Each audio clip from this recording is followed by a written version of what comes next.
समाधान।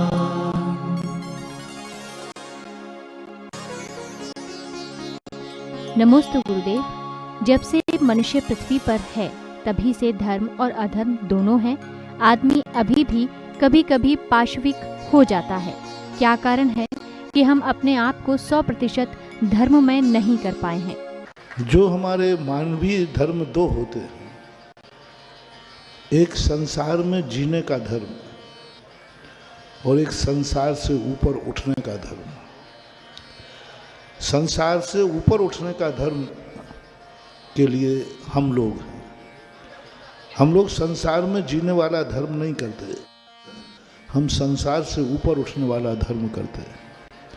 लेकिन आप लोग सब जितने भी गृहस्थ हैं, इनके लिए हर धर्म शास्त्रों में उस धर्म करने को कहा है जिस धर्म से तुम संसार में अच्छी तरह जी सकोगे। और इसका एक मूल सूत्र है, जब दुनिया से कोई रिलेशनशिप बनाता है, संबंध बनाता है, तो यह भाव सोचता है कि ये मुझे कभी काम आएगा। बेटा पिता को इसलिए चाहता है कि पिता काम आएगा, उसकी वसीयत काम आएगी, उसकी हमारे आशीर्वाद काम आएगा। व्यक्ति विवाह करता है तो इसलिए करता है कि पत्नी मेरे काम आएगी। पत्नी सोचती है ये पति मेरे काम आएगा। पिता बेटे को जन्म देता है तो सोचता है बेटा मुझे कभी काम आएगा, भाई काम आएगा। पड़ोसी को जब देखता है तो कहता ठीक है, अच्छा पड़ोसी है, कभी मेरे काम आएगा। मंदिर आता है तो सोचता है भगवान मेरे काम आएगा, गुरु मेरे काम आएगा। बस ये जो विचारधारा है, यही विचारधारा इस दुनिया को नीतिज्ञ और धार्मिक नहीं बनने दे रही है। बस सबसे बड़ा दुर्गुण यही है, हर वस्तु में उसने वासना को निमज्जित कर दिया है। हर वस्तु में ये किताब उठाएगा मेरे काम आएगी, पेंसिल उठाएगा मेरे काम आएगी, घड़ी उठाएगा मेरे काम आएगी। हर वस्तु पर उसने वासना स्थापित कर दी। वासना का अर्थ प्राप्ति, इससे मुझे यह मिलेगा, यह मिलेगा। और जब जब ये वासना किसी भी वस्तु पर स्थापित होगी, वह वस्तु हमसे विघटित होगी, दूर होगी। हमारी नकारात्मक इतनी ऊर्जा बढ़ेगी कि जिस वस्तु से हम कुछ पाना चाहते, यदि वो नहीं मिलेगी तो हम वो वस्तु को मिटा देंगे। मुझे नहीं मिल सकती वो वस्तु तो मिटा देंगे। इतना ज़्यादा जिस वस्तु को आज चाह रहा है, इसलिए चाह रहा है कि ये मेरे काम आएगी, मुझे सुख देगी। यदि वो वस्तु नहीं मिले तो वो इतना पाश्विक हो जाता है कि वो वस्तु को ही मिटा देता है। आपने देखा होगा कि आप लोगों के जीवन में कोई व्यक्ति बहुत किसी से प्रेम करता है, नहीं मिलता है तो उसका मर्डर भी, प्राण भी ले लेता है। ये है पाश्विक बुद्धि। इस नीति को थोड़ा सा बदल दें कि संबंध बनाते समय ये विचार आ जाए, मैं इसलिए संबंध बना रहा हूं कि मैं इसके कुछ काम आ सकूं। पिता सम बेटे को इसलिए पैदा करे कि इस बेटे को मैं पाल सकूं, एक असहाय का मैं पालन कर सकूं। बेटा पिता को देखे कि मैं पिता के किसी काम आऊं। पति पत्नी दोनों एक दूसरे को सोचे कि मैं एक दूसरे के काम आऊं। पड़ोसी के लिए मैं किसी काम आऊं। और मंदिर आए तो ये सोच के आए काश मैं कोई थोड़ा भगवान के काम आ जाऊं, भगवान मेरे काम आ जाए। ये तो पाश्विक वृत्ति है, नहीं मैं भगवान के काम आ जाऊं। हनुमान क्यों जगत में प्रसिद्ध हुए? भक्तों के संकट मोचक नहीं है। सारी दुनिया जानती है कि भगवान संकट मोचक होता है, लेकिन हनुमान जानते हैं कि भक्त भगवान का संकट मोचक होता है। हनुमान को संकट मोचक इसलिए कहते हैं कि उनके मन में सदा एक भाव बना रहता था, मैं प्रभु के काम आऊं। उन्होंने कभी भाव नहीं किया ये भगवान मेरे काम आए, ये प्रभु मेरे काम आए। सदा उनकी भाव रहती थी मैं सदा भगवान के काम आऊं, सदा उनकी सुरक्षा करूं, सदा उनके संकट दूर करूं। एक बार भी भाव नहीं आया कि कहीं भगवान मेरे राम मेरे काम आ जाएं। हमेशा कहता था मैं भगवान के काम आऊं। एक पैर पकड़ा, जिंदगी भर भगवान के संकट दूर करते रहे, जिंदगी भर भगवान के काम आते रहे। बस आज जगत में श्री राम के जिससे ज्यादा मंदिर किसके? क्यों? और प्रभु थे, इसलिए कि जिंदगी भर भगवान से काम नहीं लिया, भगवान के काम आता रहा। जिस दिन भक्तों में ये भावना आ जाएगी, उसी दिन मंदिर में राम, दुनिया में हनुमान और जगत में सतयुग आ जाएगा। और कलयुगी सोचता है कि भगवान मेरे कितने काम आए, भगवान मुझे बचाओ, भगवान मेरी रक्षा करें। बस यही हो रहा है। हर व्यक्ति अपने आप को कोई संबंध बनाता है, अपने लिए बनाता है। और संबंध बनाते समय ये आ जाए, मैं इसके लिए हम संबंध बना रहा हूं, मैं इसके काम आ जाऊंगा किसी भी चीज से। एक गमले में पौधा लगाया आपने, मैंने एक दिन इस पर बहुत बड़ा प्रवचन दिया था, मोटिवेशन। आपने किस लिए लगाया? एक गमले का पौधा मेरे काम आएगा, फूल देगा, फल देगा, बगीचे में सुंदरता देगा, मेरे घर में आके सुंदर। यही सब भावनाएं होती ना। गमले में पौधा लगाते समय फूल आएगा, अच्छा लगेगा, उठूंगा तो बहुत सुंदर होगा, मेरा डेकोरेशन के काम आएगा। यही तो हमने उस पौधे पे अपनी वासना स्थापित कर दी। ये मेरी सुंदरता का कारण बनेगा, ये मेरा गार्डन बनेगा। कभी एक पौधा लगाना, ये पौधे के लिए, ये पौधा मेरे लिए नहीं होगा, इस पौधे के लिए मैं होऊंगा, इसको मैं जिंदा रखूंगा, मुझे कुछ नहीं चाहिए, बस इसको हरा भरा देखना चाहता हूँ। मुझे इससे कुछ नहीं चाहिए, बस मैं इसको मरने नहीं दूंगा, मैं हरा भरा रखूंगा। सुबह उठ करके उस गमले के पास जाइए। किस लिए आए? कहीं रात भर में इसको कोई नुकसान तो नहीं हो गया? बाहर गए, आते ही सबसे पहले उस गमले के पास जाओ, किसी ने नुकसान तो नहीं पैदा दिया? 6 महीने भी यदि आपने उस पेड़ के लिए, उस पौधे के लिए आप जिंदा हो जाएं, पौधे के लिए आप उठा करके उसको गमले में लगा दें, 6 महीने बाद वो पौधा आपको इतनी एनर्जी देगा कि आप जंगल में जा रहे होंगे और पौधा यहाँ से रैकी दे रहा होगा, मेरा सेठ सुरक्षित वापस आए, क्योंकि वही मुझे जीवित लगता है। तो हमारे मन में एक वो भावना नहीं आ पा रही है। हर वस्तु मेरे लिए हो, बदल दो, हर वस्तु के लिए मैं हूँ, तो ये सब कुछ कार्य हो जाएगा। उसी का उपदेश, संकेत हम लोग दे रहे हैं। नमोस्तु गुरुदेव। हम अपनी चेतना किस प्रकार से विकसित करें कि जिससे हम अनर्थ के दंड से बच सकें? जब हम उस वस्तु की उपयोगिता समझें। नेहरू जी एक बार कहीं से आए। नेहरू थोड़ा सा ऐसो आराम वाले जीव थे। कहीं से आए और एक बाल्टी पानी रखा था सबको पैर धोने के लिए। उन्होंने पूरी बाल्टी पैरों में डाल दी। गांधी जी ने उनको एक थप्पड़ मार दिया।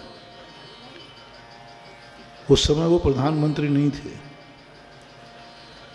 बोले, देश का नेता एक लोटे पानी से पैर धुल सकते हैं, तो एक बाल्टी पानी क्यों ढोल दिए? नेहरू ने कहा, पानी की भी कोई कीमत है क्या? तब गांधी जी ने कहा, जब प्यास लगती है, प्राण निकलने को हो, तो एक लोटा पानी भी करोड़ों रुपए में लेने को तैयार हो जाता है। पानी आज है इसलिए कीमत नहीं, जहां नहीं है वहां देखो क्या कीमत है। तो यदि तुम पानी का मूल्य समझ लेते तो शायद एक लोटे से एक बाल्टी का खर्च नहीं करते। हम वस्तु की उपयोगिता नहीं समझते।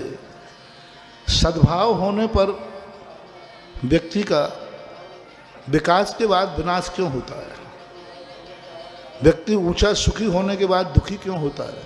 उसका यही कारण है कि जब उसे वस्तु मिलती है तो उसका मूल्य नहीं समझता, और जब वस्तु का अभाव हो जाता है तो वो बहुत मूल्य समझता है। तो हम सद्भाव में भी उस वस्तु का मूल्य यदि समझ जाएं कि यह वस्तु कितनी उपयोगी है।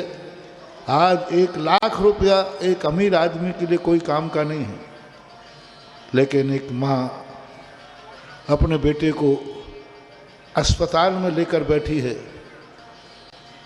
एक पत्नी अपने पति को अस्पताल में लेके बैठी है। एक बड़े आदमी 1 लाख रुपया यूं मिटा लिया, होटल में गया, घूमने गया, यूं मिटा के आ गया। क्या फर्क पड़ता भाई 1 लाख रुपया? बोले महाराज क्या फर्क पड़ता, 1 लाख की कोई वैल्यू है क्या? 1 लाख की कोई वैल्यू है क्या? लेकिन उस माँ से पूछो जिसका बेटा गोदी में पड़ा है और दवाई को पैसे नहीं हैं, उससे पूछो कि 10,000 रुपये की कीमत क्या है। उससे पूछो कि 10,000 रुपये की कीमत है गोदी का लाल, 10,000 रुपये का कीमत है मांग का सुहाग। 10 लाख रुपया जो तुमने पानी में बहा दिए क्योंकि तुम्हारे पास है, जिसके पास नहीं है वो देखो 1 लाख रुपया एक माँ की गोद को सूनी होने से बचा सकता है। 1 लाख रुपया एक नारी को विधवा होने से बचा सकता है। 1 लाख रुपया बच्चों को अनाथ होने से बचा सकता है। ये मूल्य यदि 1 लाख रुपए का पता चल जाए तो व्यक्ति कभी भी अनर्थ दंड नहीं करेगा, वो उसका सदुपयोग ही करेगा, पर उपयोगिता समझना है। नमोस्तु गुरुदेव। पूजा और अभिषेक के बाद हम सभी वेदियों को चरण स्पर्श करते हैं, ये कहाँ तक श्रेष्ठ है? चरण स्पर्श का वैसे कोई मूर्ति स्पर्श का कोई उल्लेख नहीं मिला। हमारे यहाँ चरणों ने जिस धूलि को छुआ है उस धूलि को छूने का जरूर उल्लेख है। चरणों को छूने का उल्लेख नहीं है। चरणों ने जिस धूलि को छुआ है उस धूलि में चमत्कार है, चरणों में चमत्कार नहीं है। चरणों ने जिस धूलि को छुआ है उस धूलि में चमत्कार है। भगवान के चरणों में उतना अतिशय नहीं है, लेकिन जो जल भगवान को छू करके आया है उस गंधोदक में चमत्कार है। भगवान के चरणों में नहीं, भगवान के चरणों को जिस जल ने छुआ है वो गंधोदक में चमत्कार है। और भक्तांबर में भी भगवान के चरणों का चमत्कार नहीं लिखा। त्वदपाद पंकज रजो मृत दिग्ध देहा। रजो त्वदपाद पंकज की महिमा नहीं है यहाँ। बीमारी में ये नहीं कहा कि हे भगवान आपके पंकजों से बीमारी दूर हो जाए, वहाँ कहा आपके पंकज से जो रज है वो रज मुझे मिल जाए तो हमारा सारा संकट दूर हो जाए। इसलिए जहाँ चरणों की अपेक्षा, जहाँ चरण पड़ते हैं, चाहे भगवान के हों चाहे गुरु के हों, वह माटी वह धूली वस्तुतः ज़्यादा चमत्कारी है चरणों की अपेक्षा।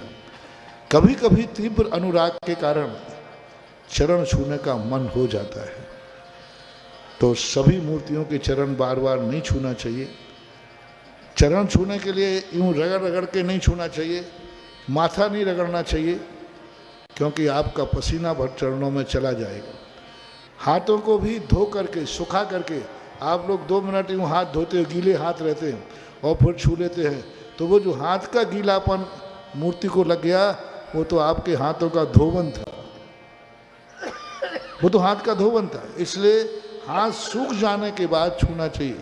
और एक मूर्ति के चरण छूने के बाद उन हाथों से दूसरी मूर्ति के चरण नहीं छूना चाहिए। छूना है तो हाथ धोइए, फिर हाथ सुखाइए, फिर दूसरी मूर्ति का चरण छूइए। और कई लोग तो यूं हाथ डाल डाल के,